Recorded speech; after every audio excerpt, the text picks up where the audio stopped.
কাল গিয়েছিলাম পোষকালী দর্শনে। আমি, দিদা শাশুড়ি, মেয়ে আর মা মিলে এই যে টোটোতে করে বাড়ির সামনে থেকেই গিয়েছিলাম।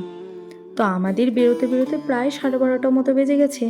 আর মন্দিরে পৌঁছেই দেখি প্রচণ্ড লাইন পড়ে গেছে। এতটা পরিমাণ লাইনে মেয়েকে নিয়ে দাঁড়ানো তো অসম্ভব। সেজন্য মা বলল আমাদের বসতে, আর মা লাইন দিল। তো এই যে এখানে বসতে না বসতে মেয়েকে যে তিলক পরাতে চলে এসেছিলেন একজন, তো ওনার কাছে পরে নিলেন তিলক। কখন থেকেই বলছে। আর এই পাশে দেখো, মন্দিরের পাশে কিন্তু প্রচণ্ড বড় মেলা হয়। আর এই মা করুণাময়ীর সারা বছরই পুজো হয়, তবে পৌষ মাসে প্রচণ্ড ভিড় থাকে। বারের দিন তো আবার বেশি ভিড় হয়, শনি মঙ্গলবারে। কিন্তু আমরা গেছিলাম কাল সোমবার, ভাবলাম হয়তো ফাঁকা হবে। পৌষ মাস যেহেতু শেষ বুধবারে, তো ভাবলাম হয়তো ফাঁকা পাবো, কিন্তু না, বেশ ভালো রকমই ভিড় ছিল তখনও।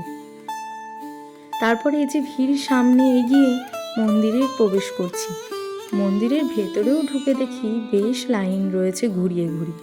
আর এই যে মেয়ে ঢুকতেই তার বড় মাকে দেখে নিয়েছে। মানে দিদা শাশুড়িকে প্রথমেই ঢুকতে দিয়েছিল, যেহেতু উনি বয়স্ক ছিলেন, তাই একজন ওনাকে লাইনে ঢুকতে দিয়েছিল। অত লাইনে তো অতক্ষণ দাঁড়াতে পারবেন না উনি, তাই।